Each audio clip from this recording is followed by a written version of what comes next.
Happy Friday, everyone. It's July 3rd, and today we wanted to start with another kind of special, I guess, for this show, another special approach or a little video of a recording I did back in 2014. It's really a trio in my mind, a virtual trio between Frederick Douglass, the words he wrote for What to the Slave is the 4th of July, the voice of James Earl Jones, and me on drums. This piece sets the tone for today's conversation, and so here is July the 4th.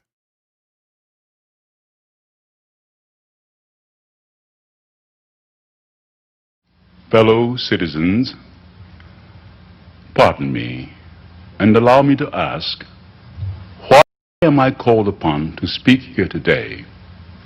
What have I, or those I represent, to do with your national independence?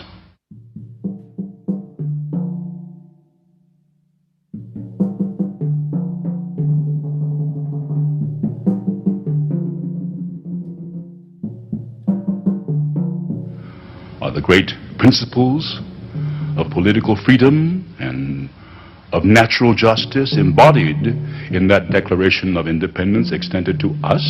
And am I therefore called upon to bring our humble offering to the national altar and to confess their benefits and express devout gratitude for the blessings resulting from your independence to us?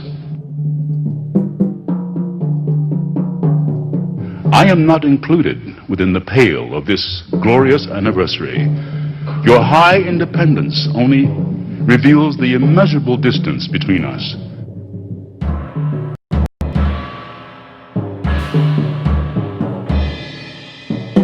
The blessings in which you this day rejoice are not enjoyed in common. The rich inheritance of justice, liberty, prosperity, and independence bequeathed by your fathers is shared by you, not by me. The sunlight that brought life and healing to you has brought stripes and death to me. This 4th of July is yours, not mine. You may rejoice, I must mourn.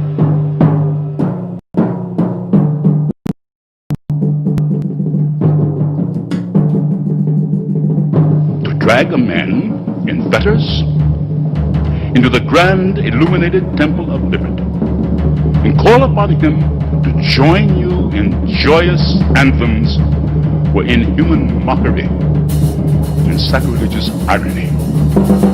Do you mean, citizens, to mock me by asking me to speak today? What to the American slave is your 4th of July?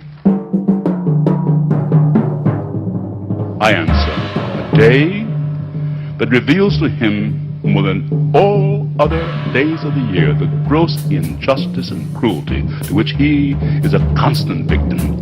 To him, your celebration is a sham, your boasted liberty an unholy license, your national greatness swelling vanity. Your sounds of rejoicing are empty and heartless, your denunciation of tyrants, brass-fronted impudence. Your shouts of liberty and equality, hollow mockery. Your prayers and hymns, your sermons and thanksgivings, with all your parade and solemnity, are to him mere bombast, fraud, deception, impiety, and hypocrisy. A thin veil to cover up crimes that would disgrace a nation of savages. There's not a nation of the earth guilty of practices more shocking and bloody than are the people of these United States at this very hour.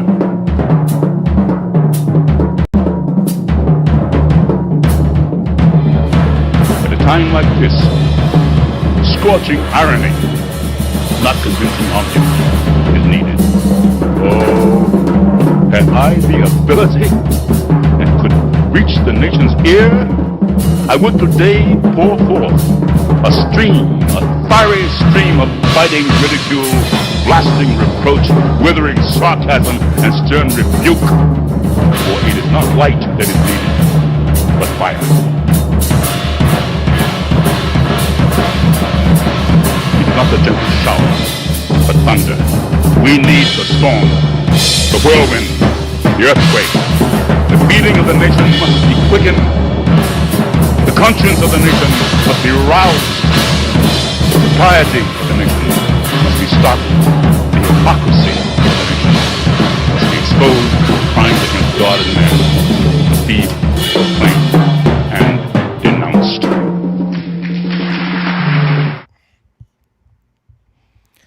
So it's in that context that we have our conversation today, and we'll be playing and honoring our ancestors. So, I haven't found yet a more eloquent critique of this country. And the unfortunate thing is that started, or he delivered that speech Frederick Douglass did 168 years ago, and it's still relevant today. So I think with all of that as context for today, we need to take some time to breathe and remember our ancestors, and then we'll get back into the conversation with Mr. Douglass. So just take some time, breathe in, breathe out, breathe in, breathe out.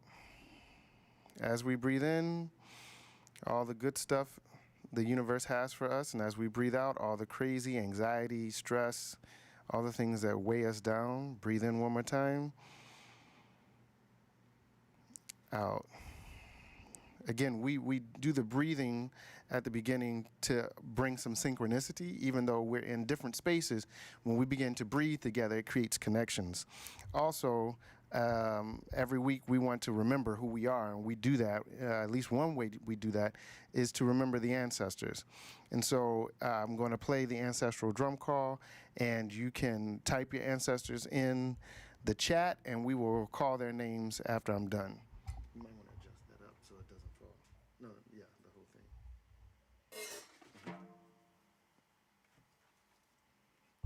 By the way, I got my cousin Stacy hanging out with us today. She's helping me in the tech space. Ruth is working, and so thank you, Stacy, for stepping in. She learned everything like 3 minutes ago, so it's all good.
Cool.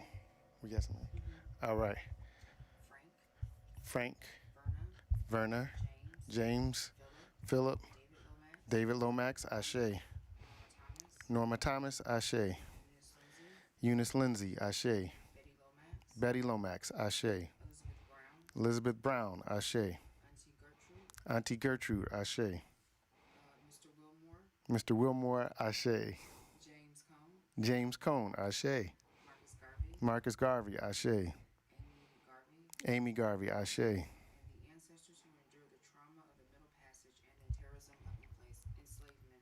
And to all of our ancestors who endured the Middle Passage and the terrorism of enslavement. Ashe.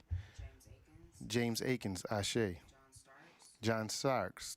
Ashe. Ella Pearl Starks. Ashe. Carl Chapman. Ashe. Ashe-o. Ashe-o. So, today is July the 3rd. Tomorrow is the 4th of July, or as I heard somebody call it a while ago, the 4th of July. We wanted to start with Frederick Douglass because, again, I've not found a more eloquent critique of America that was as relevant then as it is now, right? 168 years ago, he made this speech on July the 5th, 1852, and you can find it online. The version, the PDF I found is 15 pages of just, I mean, it's just an amazing statement on the hypocrisy that America has become.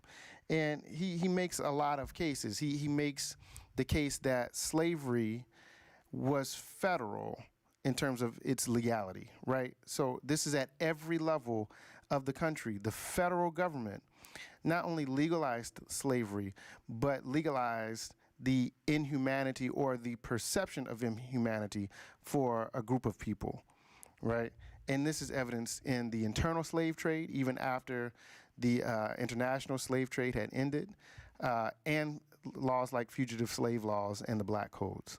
So he goes into that.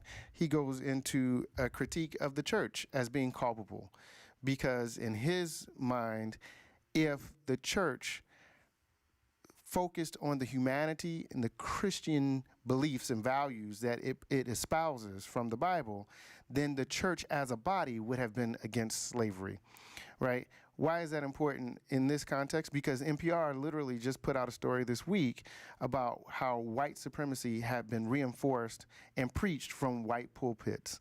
And it's a really interesting and engaging article for folks who wonder how black Christians and white Christians are still some of the most segregated religious people on the planet. Is because there is a concept that is white Jesus that is different from black Jesus, right? The way we worship, the way we think about our spirituality and the purpose of that spirituality is completely different from that of white folks in America, right? And Frederick Douglass makes that very clear, even in 1852. And then he says the country doesn't need a rational conversation. It needs fire. It needs something radical, some extreme form of civil disobedience to wake the country's conscience to its own hypocrisy, the lies it tells itself. What does he mean by that? Well, he says that the 4th of July is a celebration of independence and freedom and liberty, right? Well, for who though? For who? He says, he asks, are you mocking him by calling him a former slave to speak at a national independence service? Someone who formerly had no independence, who had to escape slavery to become independent illegally. Now to celebrate the independence of a nation that holds still at that time millions of people enslaved, and I would argue at this time millions of people enslaved. It depends on how you think about slavery, right? We know that as slavery ended officially in 1865, it morphed. It began to look like sharecropping. It began to look like what would become the prison industrial complex through convict leasing. it began to look like lynching. It began to look like redlining and the creation of ghettos where black people were relegated to a certain geographical location, and the property values of all the property there was deflated to ensure minimal participation in America's economy. That's still a form of slavery, right? The fact that at the median, white households own about $124,000 in net worth, and black households have around $11,000 at the median, and it's decreasing. Major estimates say by 2035, the median wealth of black households will be zero. That is a form of slavery, right? What's interesting is that this is all in the context of recent census data that says 27 of the 100 largest metropolitan areas in the country are now, quote unquote, minority majority. That term in and of itself is a reflection of the white supremacist values that America holds. What is a minority majority? How can you be a minority and a majority unless that term serves to maintain power within the traditional hands of predominantly white men, right? All of these things that Frederick Douglass was pointing out in 1852 are absolutely still true today. Which is why, for those who still don't understand why people are setting places on fire, why people are protesting in the streets, and why folks are not happy with treatment beyond police brutality, that's why, because nothing has actually changed. I've heard some different numbers around this, but Dr. Claude Anderson, who wrote the great book Powernomics, makes the argument that on the eve of the Civil War, black people in America owned about 0.5% of America's wealth.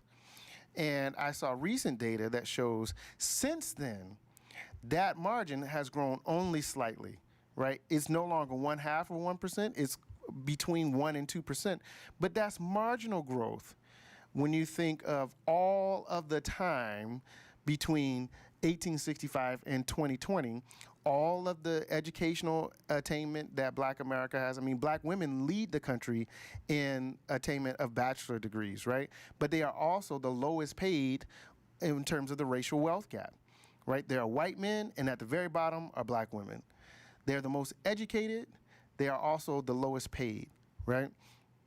So all of these things equate to underlying unrest that is always there, even when people aren't out protesting, right? And what Frederick Douglass is trying to make clear to his white audience, because it was a white audience, that unless and until the country comes to grips with these issues, right, with the hypocrisy between the narrative it tells itself about being a democracy for all and how it makes sure that all people can't participate in its democracy, the discrepancy between whether or not it's a democracy at all and for whom, right? Because the founding fathers, the 35 white men, most of whom were slave owners who signed the Constitution, were not thinking about poor white men. They weren't thinking about women of any hue, let alone white women. They were about to embark on manifest destiny, right, which destroyed native indigenous cultures. And they were still practicing, and would for some time, slavery. So what does democracy mean in that context? Why are we celebrating bullshit, for lack of a better term, right? It really is, what did we say? What did Amir say yesterday? The depths of dookie, to quote my 18-year-old, because it's a lie. It's a lie that not only they told themselves and wrote it on paper, it's a lie that has been reinforced by racist policies, racist systems, racist infrastructure that reinforce this lie so that white folk will believe that everything is equal, and it allows slavery to continue today because it's not visible to the naked eye, right? Economic and slavery, all property values. I mean, all these things are forms of slavery. Credit issues, student loan debt is a form of slavery. All of these things keep folks who don't have access to the mainstream mechanisms of the economy, right? We don't have the disposable income to engage in the stock market at the rate that others might. We don't have the ability to create businesses and scale businesses because we don't have access to capital in the way that others might. We might, a white person and myself, have the exact same degrees, have the exact same jobs, get paid exactly the same amount, but because I get charged more in interest on a loan from my home, I'm actually paying more for my home than that white counterpart, right? And so that person is then able to build wealth at a rate that I can't just because the system treats him more favorably than me. That is still a form of slavery, right? It's slavery because I'm being denied full access to my ability to participate in the world because of how I look and how I present. Right? Frederick Douglass was talking about this 168 years ago. Why are we still talking about it today? I'm going to play something.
All right.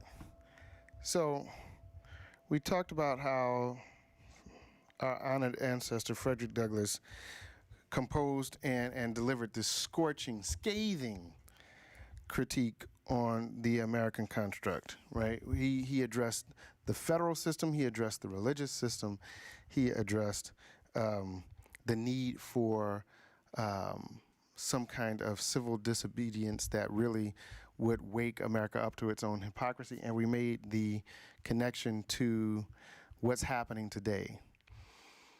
So what do we celebrate? What are we celebrating? Why should we celebrate? Is the question I have for those who do, black and white and otherwise, right?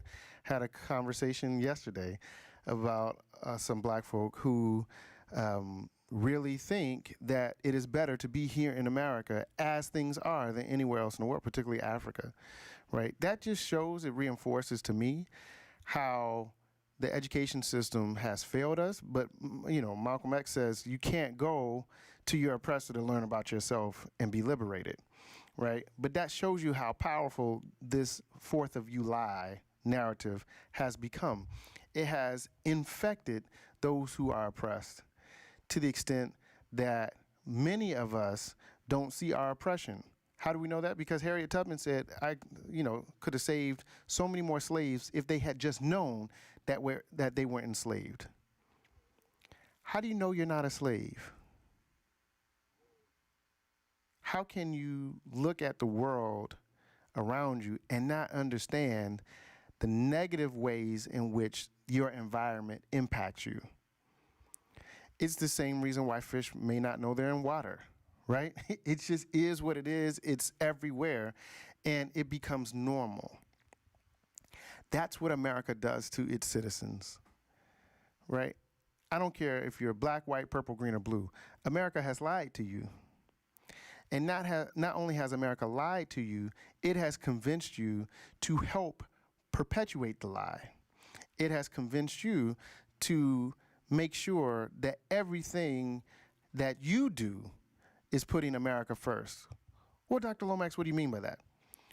How many of you out there in cyberland think consciously that you're participating in the economy when you buy gasoline? I know I don't. And I'm asking you the question. Every time I put the gasoline pump in my car, I'm not saying, hey, I'm participating in the American economy. Way to go. I'm a great citizen. No, we don't think about that. But you're driving the economy. We are driving the economy every time we put gas in our car. Now, why do I bring that up? I bring that up because we don't need fossil fuels. There is nothing on the planet that says we absolutely need fossil fuels to drive our cars. The only reason why we still use combustible engines is because of capitalism. And because the major corporations in the oil industry decided way back in the 70s that they didn't want to make the investments in clean energy because it was easier at that time and cheaper to mine and process refined oil.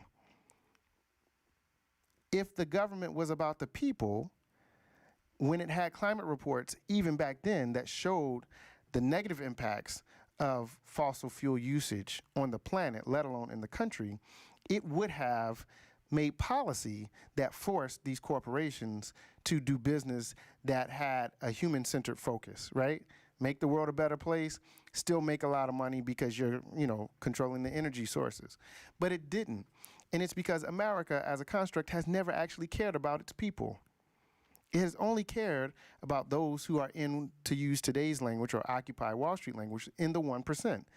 It's because those are the people that framed what we now consider to be the founding documents of the country, right? Slavery persisted then because many of those founding fathers gained their wealth from slavery.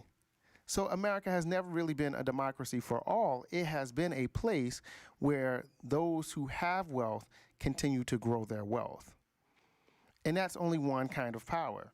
So as we are in this season between Juneteenth and July 4th, I ask you, what other forms of power can we leverage to change the dynamic, to shift the way the culture engages itself? How do we change the narrative? Well, there are several other forms of power, and Frederick Douglass calls out at least two or three of them. One is the power of religion in our belief system, right? If churches, Christian churches, if religious institutions in general in America were to teach their parishioners, right, their members, about these things in terms of politics, in terms of history, in terms of how we are to engage or should engage together, regardless of our religious beliefs, then we start to cultivate not only, or we leverage not only the power of religion that has been used as an opiate of the masses, right, to conquer people. We turn that on its head, and we start to leverage those religious systems, those belief and religious practices, to create community beyond and above what we think are our differences, right? It's a powerful coalition when you have people who believe that what they're doing is righteous, and what they're doing is righteous because it is on the behalf of humanity, right? So a multi-religious coalition working on the behalf of people to make this country answer for its sins, but also treat its citizens as the human beings they are, is a powerful form of people power. And that's just leveraging the religious aspect, the power of religion.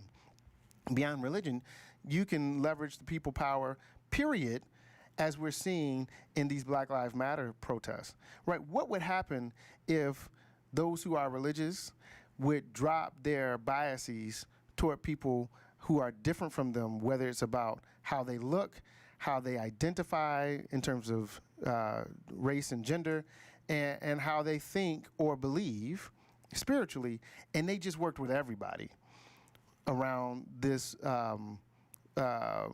purpose of ensuring optimal human activity and engagement, and the facilitation of that by the government, right? People power is absolutely stronger than wealth and monetary power, because money is another construct just like race. It does not actually exist.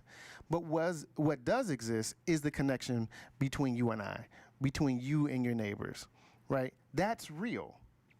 If we stopped believing in the monetary system today, the economy would collapse today. You don't believe me? Just listen to Marketplace on NPR.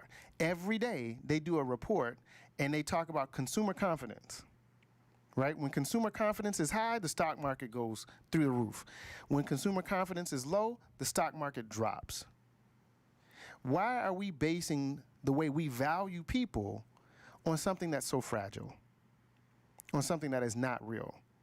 Why are we basing the way we engage and interact with each other on something that is also very fragile and not real? Constructs of race, right?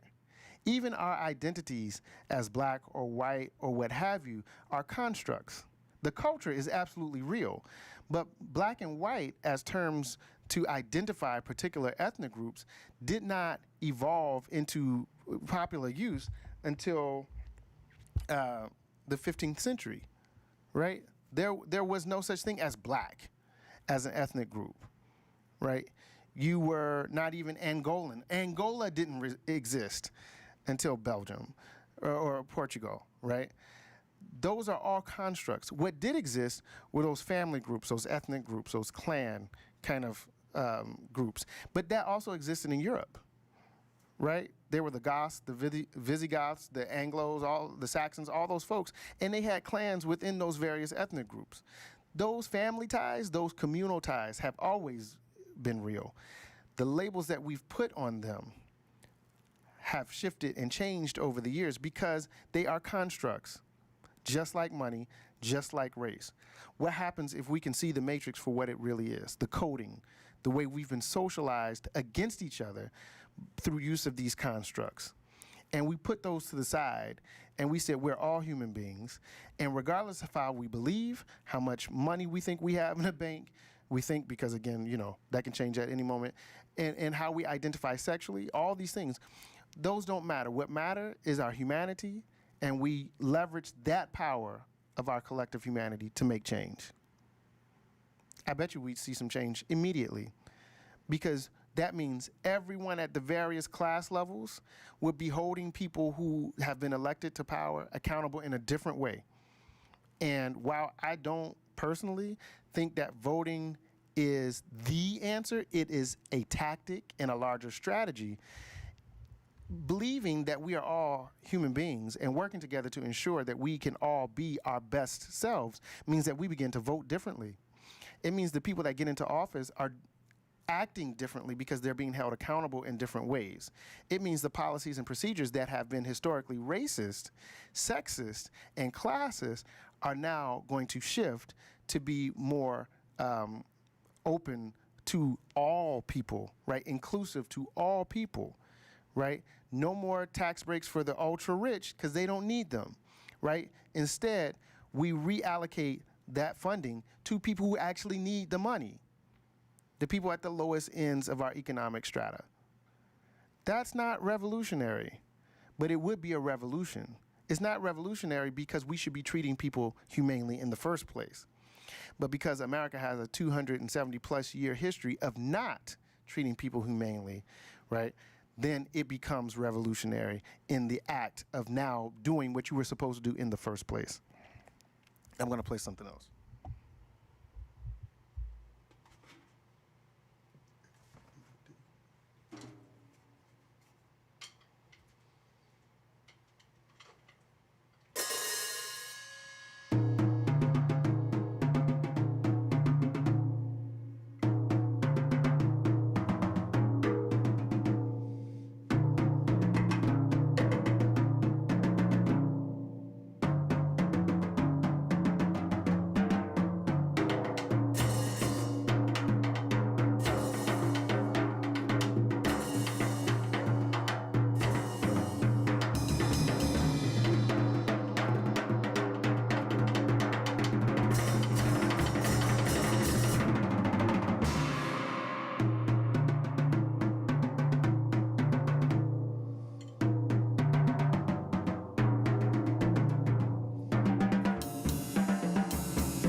So again, I've asked this question several times because I think it is really one of the most important questions we can ask ourselves in light of all of this stuff. The question becomes, what are we as individuals going to do? How are we going to change the way we think? How are we going to then change the way we act, the way we behave toward each other?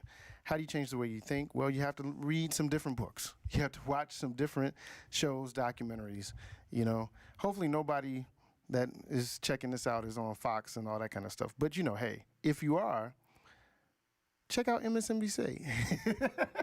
Baby steps, right? From Fox to MSNBC might be a huge leap, but you might hear a different perspective, right? Social media is also another echo chamber, right? So if we're only hearing perspectives that reflect what we think and feel and believe, then we're not pushing ourselves to grow and consider other perspectives, right? Myself, I have friends who are nicknamed redneck. You know, I have friends who are in the, you know, elite 1%, and I have friends that don't even have a bank account, right? And that's just kind of how I operate in the world on that human level, right? Of course, just like everybody else, I have my own biases. There's certain people I'm just not going to engage for whatever reason, right? But I don't ever want that person to not be able to participate in some way, shape, or form in the world because I don't like them or because I wouldn't talk to them, right? I get a vibe on some folks. Those are folks I need to talk to. I get a vibe on other folks. Those are folks I don't need to talk to. But it's not in any way racialized because I have done my own work and continue to do the work to get rid of what Ibram Kendi calls those racial ideas, right, or racist ideas. I saw a critique of his book, How to Be Anti-Racist, by someone who didn't understand that Kendi is not saying in his book explicitly, although I can see where the lines blur, he's not saying that because he was socialized with racist ideas that he was racist. He's not saying that. He's saying he was socialized with racist ideas, and so his behavior up until the point that he investigated and interrogated those ideas and those beliefs and changed them, reinforced racism. That is what makes it so insidious, right? If you're white, you don't have to be racist because the system is racist for you, right? If you're black, you can't be racist because you don't have the power to keep anybody from doing anything because of their quote-unquote race, but you can reinforce standing rules, policies, procedures, regulations, systems, infrastructure that are racist, thinking that you're doing the right thing because you're aligned with these racist ideas. You're not racist, but you are protecting racist ideas. That's why we all have work to do, right? The ideas that we've been socialized with are really the things that keep us from doing the work of being truly free, right? Stokely Carmichael, Kwame Ture said, power begins at the point of conception. So at the point where you begin to believe and know that you're powerful because you're exercising your power, then you are, in fact, powerful, right? Even before that first act. You are powerful when you believe that you are. So wouldn't freedom be the same? If we all began to believe that we were free and began to use the agency of that freedom to work together to ensure that everyone has the opportunity to not just know that they're free, but engage as if they were free and have the freedom to build wealth, to build their families, to live in a safe and stable home and neighborhood, to have access to quality education without having to pay for private school. I mean, these are basic things that I think are inalienable rights for all of them. But that term inalienable is really interesting to me because it presumes that someone or something is alien. Right? For me, white man, founding father, I have inalienable rights because I am one of the ones who belong. I am not an alien. So I cannot be alienated, inalienable. But those folks over there that work on my plantation, they're aliens. They're foreign. They're not me. right? So we have to really, I think, it would be fantastic to have, a new constitutional Congress, bring folks together and go through every word, every line of the Constitution, and just rip out all the stuff that keeps us from being truly who we are, and put in the stuff that allows us to be as diverse, inclusive, and equitable as possible, no matter what you look like. Equity is the key term there, right? Because of the 401-year head start that white America, whether you have slavery in your family or not, meaning your family was were enslavers, they owned or they worked on plantations as overseers, you still have a head start, right? Your skin privilege has allowed you opportunities, whether you know it or not, whether you're rich or poor or in the middle. Your skin privilege allows you opportunities that others might not have because they don't look like you, right? And so equity means that we offer more support to people who didn't have that head start than to people who did, right? It's redistribution, yes, but not redistribution of what you already have. It's a reallocation of what is to come, right? So if you already are a millionaire, I don't care that you're a millionaire. What I want to see is that tomorrow I have the same opportunities you have to do whatever it is I'm going to do and be successful in that, whether it's economically successful or otherwise.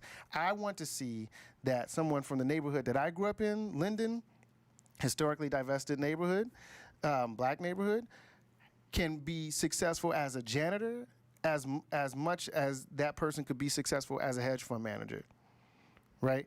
And by success, I'm not saying that value is about your bank account. Value is about how you feel about the value you're adding to the community. If we're thinking humanely, right, then the way we value ourselves and each other becomes less material and more spiritual in terms of the connection between people, human beings, right? The value add is the thing that makes us valuable or not. And oftentimes that's a choice, right? Anybody can sweep a street, right? Sweep a street. Anybody can share a book. Anybody can share a smile, right? It's those little things that begin to combat the little microaggressions that are racialized and the macro aggression that is based on race and class, right? We do those little things, we come together as community, then we can address the bigger things. And so if there's anything I would want folks to think about in this time, because I'm not celebrating the 4th. I don't care about America's independence. I really don't. I have no F's to give for it. So if you celebrate, good, that's your choice.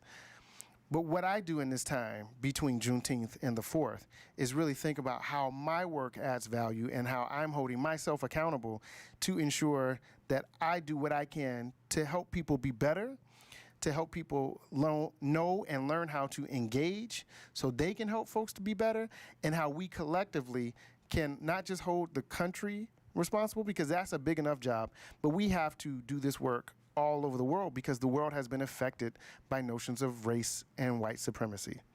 Those racist ideas have been a plague to the whole world since the mid-1400s. So that's the work we all have to do. It's hyper-localized for us who live in America because that's where we are. But we cannot only think about America because these ideals are pervasive, right? That's why you have the issues politically in Africa, right? The corruption and the like that everybody likes to talk about. It exists because of colonialism and how those racist ideas were implanted into the various cultures on the continent, and they still persist. They remain, right? And I think it's even more dangerous there because those folks are still connected to land that they were born on.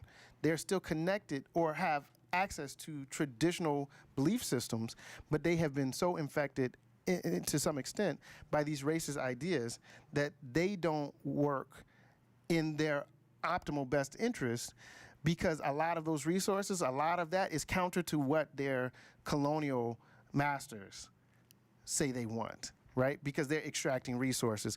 And if folks on the continent really got their mind straight and said, we don't care about colonial powers, we're going to do our own thing, the European economy would be devastated tomorrow. That's how powerful those belief systems are and how powerful those racist ideas are. All of Europe is built on racist ideas. That's why even in Japan, you have women walking around with umbrellas so they don't get sun. They don't want to get quote unquote tans because they are ascribing to these racist ideas. Again, the only way to get rid of those, to exercise those racist ideas, are to engage new ideas that broaden the way we think, right? And those new ideas come in many forms. It comes in engaging people who are different from you, comes in reading ideas, literature that forces you to think differently from what you've been comfortable thinking, engaging other forms of media, movies, documentaries, and what have you. It's out there. I mean, Google, right? If you don't know, just Google racist ideas. Boom, here it comes, right? You have to do your work, I have to do my work, and then we have to work together. So if you're celebrating, cool. If not, even better, because what is there to celebrate? How truly independent are you? How truly independent are we? And what does American notions of democracy, liberty, justice mean when it has not been a country that has made sure that all of its citizens can engage those ideals freely? Thank you. See you next week. I'm going to play us out. I'm going to play, and then at 1, you can hit stop. Thank you, Stacy.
Deuces.